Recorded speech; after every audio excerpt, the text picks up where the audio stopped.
नमस्कार दोस्तों, dear student में आप सभी का स्वागत है। दोस्तों आज आपको हम हिंदी के 50 क्वेश्चन कराएंगे जो आपके लिए बहुत महत्वपूर्ण है। दोस्तों चलो दोस्तों शुरू करते हैं। क्वेश्चन नंबर 1, निम्नलिखित में से कौन सा प्रांत हिंदी क्षेत्र के अंतर्गत नहीं आता है। जो हिंदी बोली जाती है दोस्तों, भारत के 9 राज्यों में बोली जाती है। इसमें से 3 राज्य ऐसे हैं जहां हिंदी बोली जाती है, लेकिन एक राज्य ऐसा है जहां हिंदी नहीं बोली जाती है। ऑप्शन नंबर सी, गुजरात में हिंदी नहीं बोली जाती है दोस्तों, वहाँ गुजराती का प्रयोग होता है। दोस्तों क्वेश्चन नंबर अगला, जो डंडा शब्द है यह कौन सा शब्द है।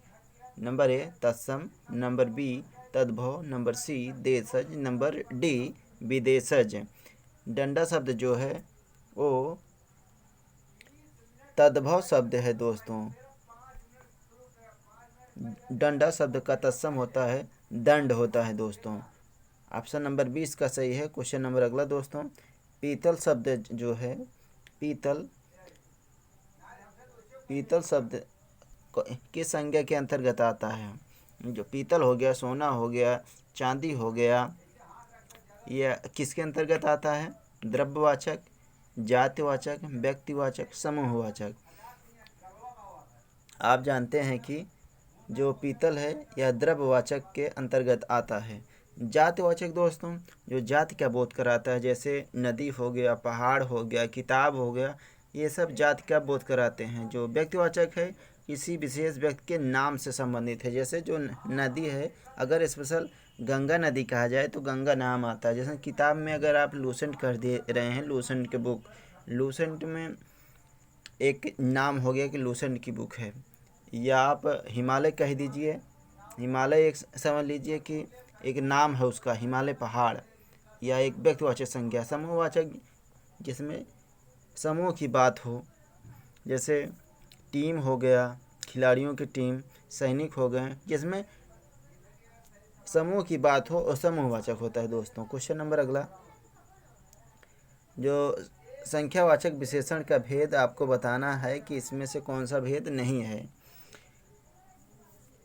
गणनावाचक एक संख्यावाचक का एक भेद है। समुदाय बोधक और क्रमवाचक और निजवाचक, या जो निजवाचक है या संख्यावाचक विशेषण का भेद नहीं है।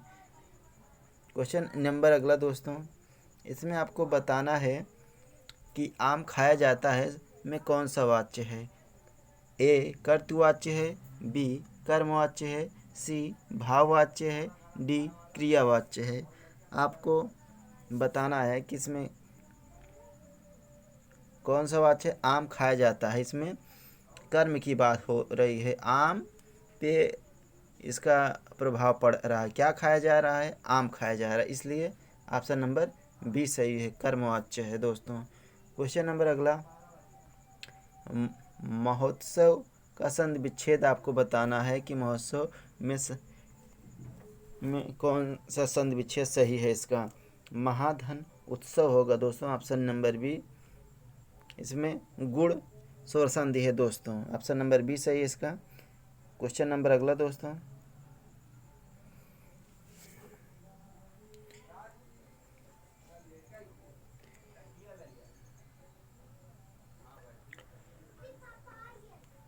क्वेश्चन नंबर 7 दोस्तों, आपको बताना है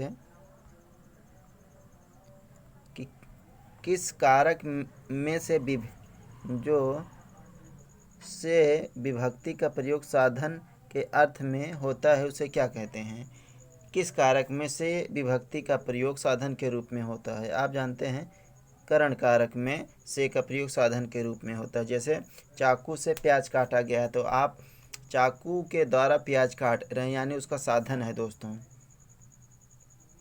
नील गाय, आप जानते हैं कि नील एक विशेषण है और गाय एक विशेष है, इसलिए विशेषण और विशेष का प्रयोग हुआ, इसलिए इसमें कर्मधारय समास होगा दोस्तों। ऑप्शन नंबर इसका सी सही है दोस्तों। क्वेश्चन नंबर अगला, शोणित जो शब्द है किसका पर्यायवाची है। आपको बताना है कि शोणित शब्द किसका पर्यायवाची है। शोणित रक्त का पर्यायवाची है दोस्तों। जो शोणित शब्द है रक्त का पर्यायवाची होता है। शोणित का अपर्यायवाची लोहित होता है, लोहू होता है, खून होता है, रुधिर होता है, बहुत सारी होती हैं दोस्तों। लिखावट में आपको बताना है कि जो लिखावट शब्द है में कौन सा प्रत्यय है। इसमें 4 ऑप्शन दिए गए हैं, आपको बताना है कि इसमें से कौन सा ऑप्शन सही है। ऑप्शन नंबर ए, लिखावट में अट प्रत्यय है, बी वट प्रत्यय है, सी अवट प्रत्यय है, या डी आवट प्रत्यय है। ऑप्शन नंबर डी दोस्तों सही है, आवट प्रत्यय। लिखावट में आवट प्रत्यय है। क्वेश्चन नंबर अगला, जिस रोग का ठीक होना असंभव है के लिए एक शब्द आपको बताना है। जिस रोग का ठीक होना असंभव उसे क्या कहा जाता है? असाध्य कहा जाता है, जो कभी ठीक ना हो सके दोस्तों। ऐसा रोग जो कभी ठीक ना हो उसे असाध्य कहते हैं। जिसे करना बहुत कठिन हो उसे क्या कहा जाता है?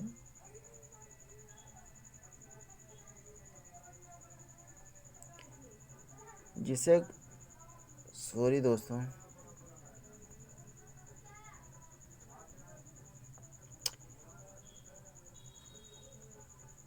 जिसे करना बहुत कठिन है दोस्तों उसे क्या कहते हैं?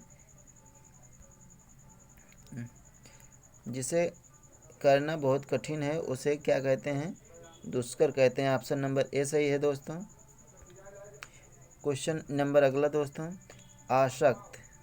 आपको आसक्त और आसक्त दिया गया है। एक आसक्त मतलब निर्बल होता है दोस्तों, एक आसक्त मतलब उदासीन होता है दोस्तों। ऑप्शन नंबर ए सही है दोस्तों। क्वेश्चन नंबर अगला दोस्तों, निबंध में कौन सा उपसर्ग है? आपको उपसर्ग बताना है कि जो निबंध शब्द है इसमें कौन सा उपसर्ग है। ऑप्शन नंबर ई, नी उपसर्ग है दोस्तों, बंध मूल शब्द है। काला अक्षर भैंस बराबर, आपको बताना है जो काला अक्षर भैंस बराबर लोकोक्ति दी गई है इसका सही अर्थ क्या है। इसका सही अर्थ है पढ़ा लिखा ना होना दोस्तों। ऑप्शन नंबर ए इसका सही है, पढ़ा लिखा ना होना। ऑप्शन नंबर ए सही है दोस्तों। क्वेश्चन नंबर 16 दोस्तों, सुरेश गीत गा रहा था। आपको बताना है कि इसमें कौन सा काल है। सुरेश गीत गा रहा था। ए अपूर्ण भूत है, बी पूर्ण भूत है, सी सामान्य भूत है, डी आसन्न भूत है। आप जानते हैं अपूर्ण भूत इसमें है क्योंकि गाना गा रहा था, इसमें गा रहा था, यह एक अपूर्ण भूत है क्योंकि दोस्तों सामान्य भूत में सुरेश गीत गाया था और आसन्न भूत में सुरेश गीत गाया है। पूर्ण भूत में सुरेश गीत गाया था।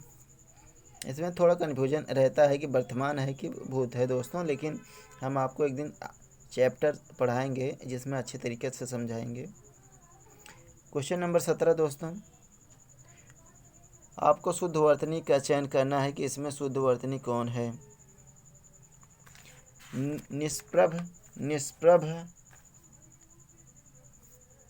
इसमें कौन सा दोस्तों सही है कि निःप्रभ, निष्प्रभ। ऑप्शन नंबर बी सही है दोस्तों इसका। क्वेश्चन नंबर अगला दोस्तों, जहाँ एक ही वर्ण की बार बार आवृत्ति होती है वहाँ कौन सा अलंकार होता है दोस्तों। वहाँ अनुप्रास अलंकार होता है दोस्तों।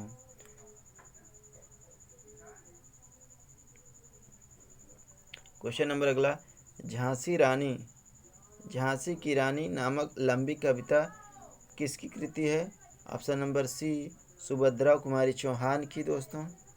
क्वेश्चन नंबर अगला, गांधी जी ने किस कवि को राष्ट्रकवि का सम्मान दिया। किस कवि को राष्ट्रकवि के मैथिली शरण गुप्त को राष्ट्र कवि का सम्मान दिया दोस्तों? रामधारी सिंह दिनकर को डिप्टी राष्ट्र कवि का सम्मान दिया है दोस्तों। और माखन लाल चतुर्वेदी को एक भारतीय आत्मा के उपनाम से जाना जाता है दोस्तों।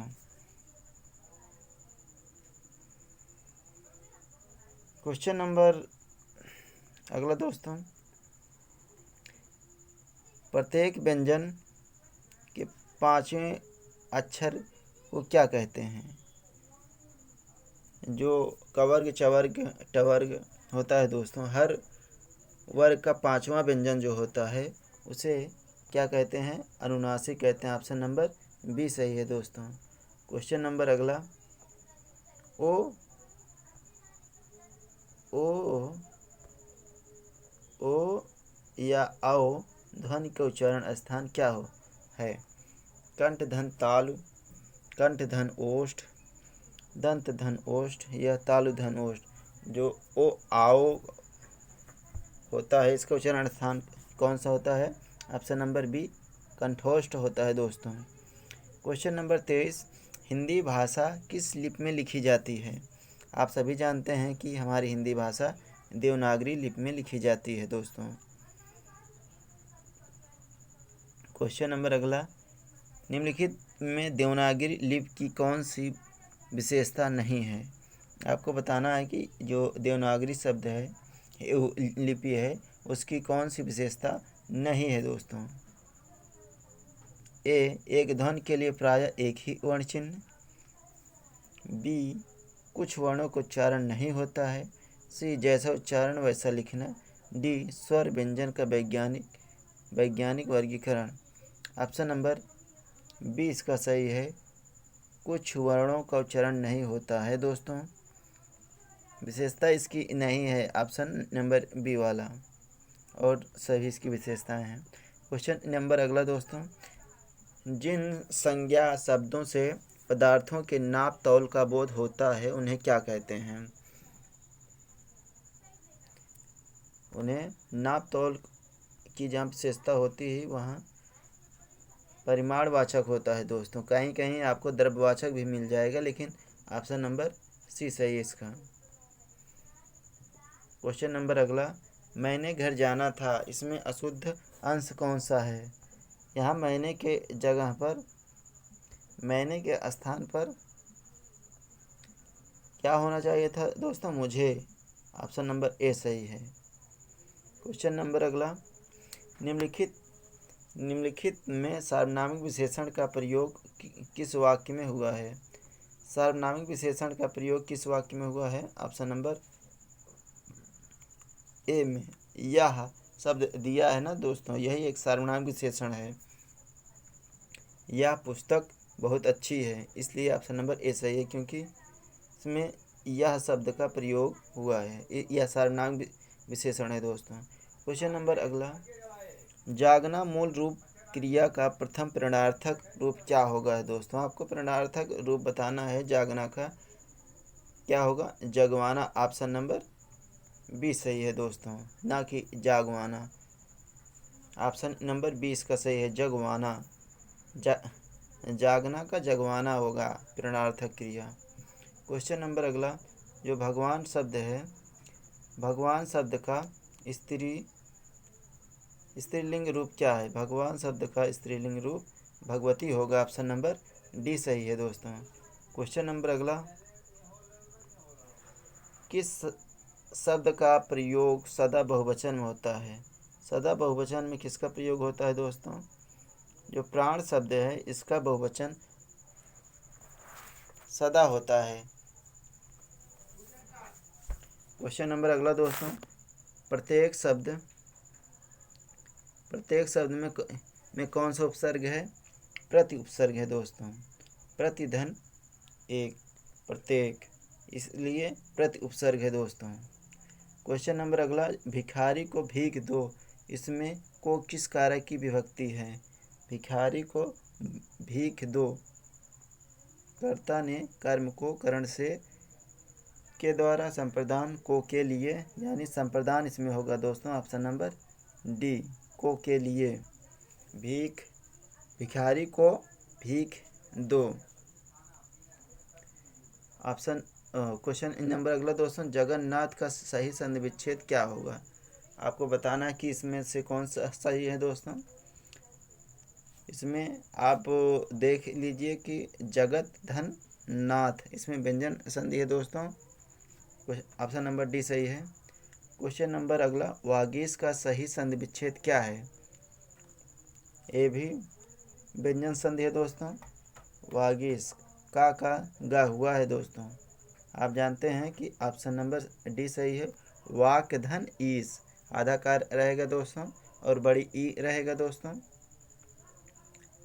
क्वेश्चन नंबर अगला, देशभक्ति में कौन सा समास है? देश के लिए भक्ति, इसमें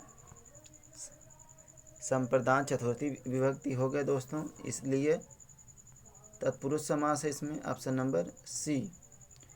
क्वेश्चन नंबर अगला दोस्तों, आपको 36 से 37 तक मुहावरे दिए गए हैं, उनके 4 वैकल्पिक अर्थ दिए गए हैं। आपको उपयुक्त अर्थ का चयन करना है दोस्तों।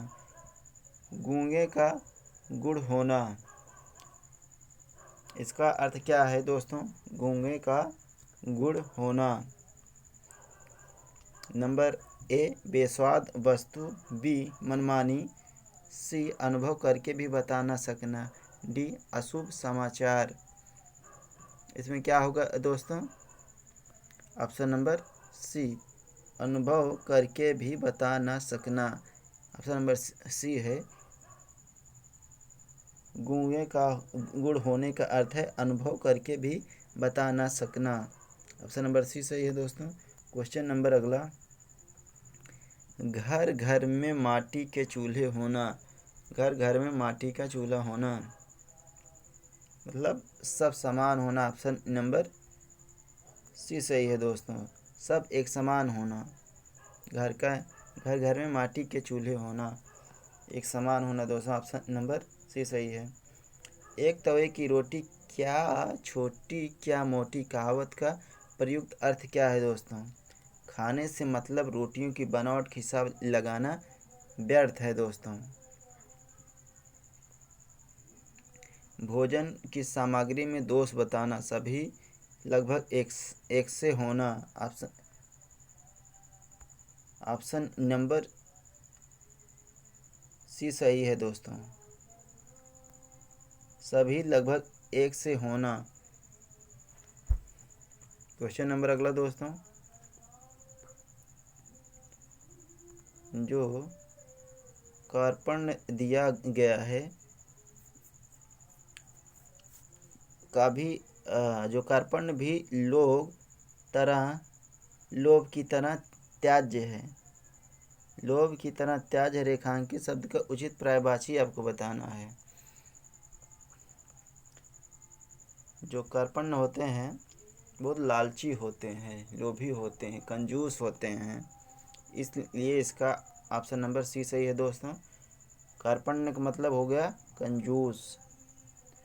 सोठा शब्द में प्रथम और तीसरे चरण में कितनी कितनी मात्राएं होती हैं दोस्तों? आप सभी जानते हैं दोहा का उल्टा सोठा होता है। दोहा में प्रथम और तीसरे चरण में 13 मात्राएं और दूसरे और चौथे में 11 मात्राएं होती हैं, इसलिए ऑप्शन नंबर बी सही है दोस्तों। प्रथम और तृतीय चरण में 11 मात्राएं सोठा में होती हैं दोस्तों। क्वेश्चन नंबर अगला, कौन सा शब्दालंकार नहीं है दोस्तों? आप सभी जानते हैं अनुप्रास, यमक और श्लेष शब्दालंकार हैं, लेकिन रूपक अर्थालंकार है दोस्तों। आपको सही वर्तनी का चयन करना है कि इसमें से कौन सा वर्तनी शुद्ध है। आप ईर्षाइलू, ईर्षाइलू या आप देखकर ही बता सकते हैं कि ऑप्शन नंबर सी सही है, ईर्षालु। अब अगला भी आपको वर्तनी ही बताना है कि इसमें से कौन सा शुद्ध है। अनुग्रहित,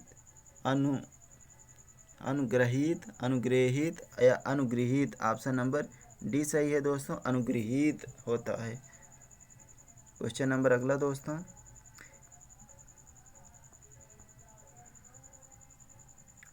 आपको इसमें बताना है कि इसमें से क्या त्रुटियां हैं। ABCD में अगर कोई त्रुटि है ठीक है, नहीं तो कोई त्रुटि नहीं है। हमारे यहाँ शुद्ध गाय का दूध बिकता है। आपको पता होगा कि शुद्ध गाय का दूध बिकता है, लेकिन यहाँ शुद्ध का प्रयोग यहाँ ना होकर यहाँ होना चाहिए था। हमारे यहाँ गाय का शुद्ध दूध मिलता है। शुद्ध पहले प्रयोग है, इसलिए ऑप्शन नंबर ए गलत है दोस्तों, यही सही हो जाएगा। इसमें यही गलती है, इसमें आपको बताना था, इसलिए ऑप्शन नंबर 1 सही है। क्वेश्चन नंबर अगला दोस्तों, PQRS दिया गया है, आपको उचित क्रम लगाना है। पहला तो आपको पता ही है कि पुस्तकालय के पुराने भवन में दूसरी मंजिल पर 2 नए हॉल। आपको सिर्फ ये चेक करना है कि इसमें से जो 4 ऑप्शन दिए गए हैं इसी में से आपको बनाना है। सबसे पहले आप लास्ट वाला उठाइए कि जो और बनवाए गए हैं, तो दूसरी मंजिल पर 2 नए हॉल और बनवाए गए, यानी जो क्यू शब्द है वो लास्ट में होना चाहिए, क्योंकि दूसरी मंजिल पर 2 नए हॉल और बनवाए गए हैं। क्यू मतलब दूसरी मंजिल पर दो नए हॉल और बनवाए गए हैं, ये सबसे लास्ट में होगा दोस्तों। क्यू किस में होगा? सिर्फ ऑप्शन नंबर बी में है और किसी में नहीं, इसलिए ऑप्शन बी वाला ऑप्शन सही हो जाएगा दोस्तों। क्वेश्चन नंबर अगला दोस्तों, जो बहुत बोलता है उसके लिए एक शब्द आपको बताना है।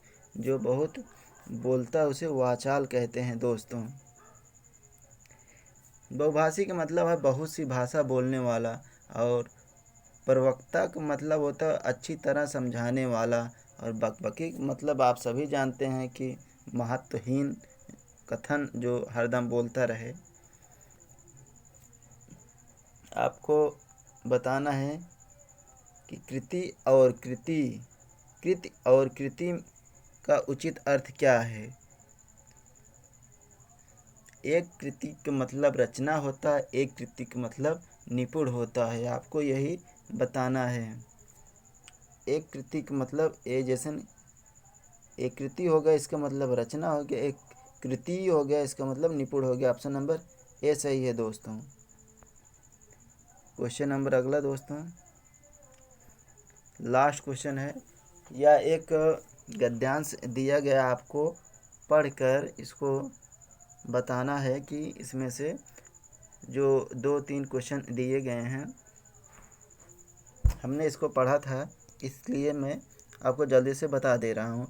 गद्यांश का उपयुक्त शीर्षक क्या है दोस्तों? जो उपयुक्त शीर्षक है आपको यही बताना है कि इसका मुख्य शीर्षक क्या है दोस्तों। क्वेश्चन नंबर 48 है दोस्तों, ऑप्शन नंबर बी, खेलों का गिरता स्तर पर इसमें बात हुई है दोस्तों। क्वेश्चन नंबर 49 दोस्तों, खेलों के गिरते स्तर का कारण नहीं है। ऑप्शन नंबर डी सही है दोस्तों, खेलों के लिए राष्ट्रीय सम्मान। क्वेश्चन नंबर 50 दोस्तों, खेलों पर नकारात्मक प्रभाव पड़ता है। आपसी गुटबंदी से नकारात्मक प्रभाव पड़ता है दोस्तों। अगर हमारे चैनल पर आप नए हैं तो इसे लाइक करना, सब्सक्राइब करना और शेयर करना दोस्तों। धन्यवाद दोस्तों।